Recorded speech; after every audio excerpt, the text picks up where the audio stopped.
Okay, APA scientific tone. Very, very, very important when you're writing your paper. You're writing scientific literature reviews. You're not writing creative writing or writing a story.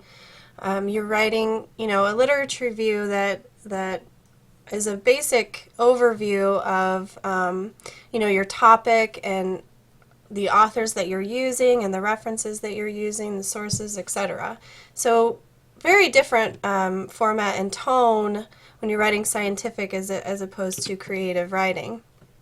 So here our side-by-side comparison between scientific tone and creative writing. On the left here you can see scientific tone, right? You have clear and concise wording. It's informative. You use statistics. You have an active voice. You use the past tense. That would be an active voice. You use scientific jargon, and you also use sources and citations, right, when you're writing in a scientific paper in scientific tone.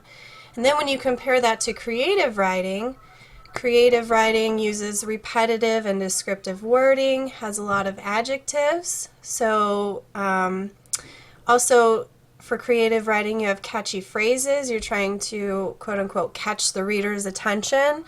In a literature review, you don't have to do that. The reader is reading your paper because they want more information on your topic, as opposed to you're trying to draw them in to read your paper.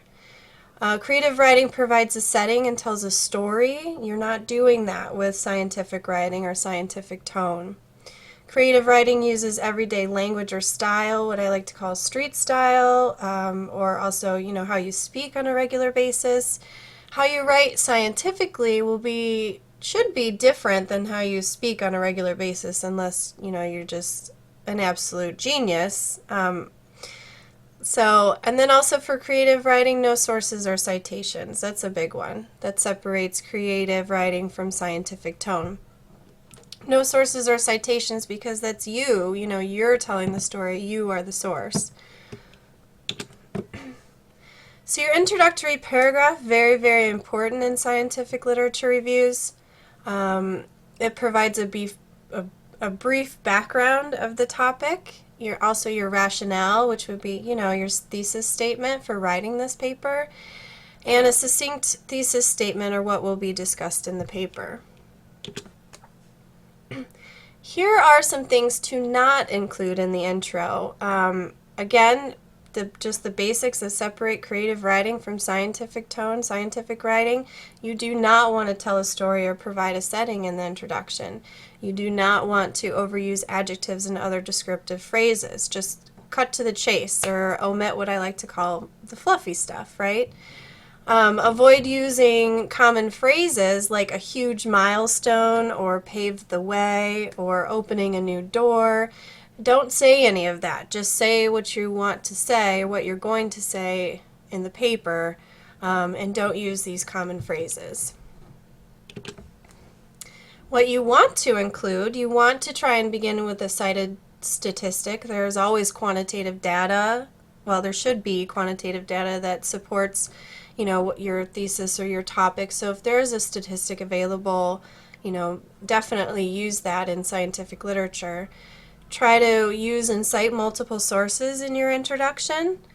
Provide a succinct thesis statement. Cut out all of the stuff that's unnecessary. Just get right down to the bare bones. And then provide a clear rationale for writing the paper. Here's an example sentence that is not in scientific tone. This paper provides a review of the basic tenets of cancer biology study design, using as examples studies that illustrate the methodologic challenges or that demonstrate successful solutions to the difficulties inherent in biological research. Very, very wordy. So wordy and confusing, right? You just totally confuse the reader. So here you can see what words can be eliminated. Provides the basic tenets of, as examples that demonstrate the difficulties, right? All of these words can be omitted to make a clear, succinct thesis statement. And then this is what it looks like. Look at the difference. This paper reviews cancer biology study design using examples that illustrate specific challenges and solutions. So much, much, much better than, sorry, this one. Look at that. Total difference, right?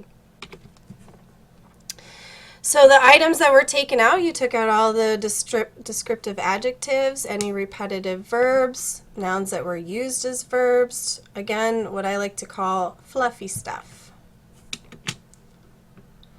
How do you do this successfully? Again, practice makes perfect. But you basically want to go through and ask yourself, can I eliminate unnecessary and repetitive words? You know, can I replace a phrase with just one word? Are my pronouns easily determined, especially the word it? And then are you using, you know, scientific jargon? Are you speaking scientifically and using their language as opposed to street style language?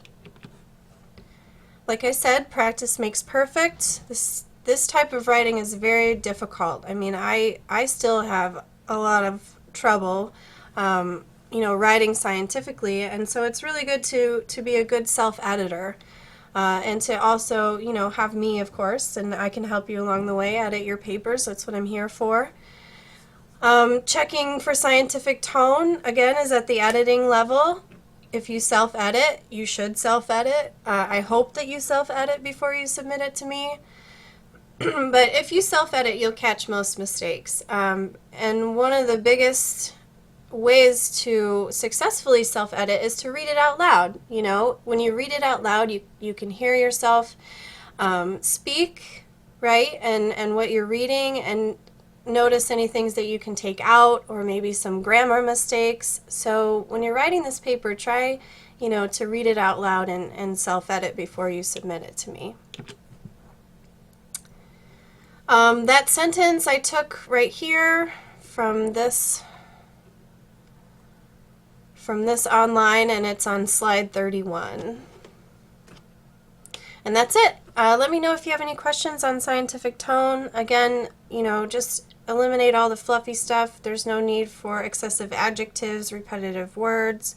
See if you can change those phrases to maybe one word. Eliminate, you know, those fluffy phrases like paved the milestone or a huge milestone, etc., that sort of thing. And that's it. Thank you, guys.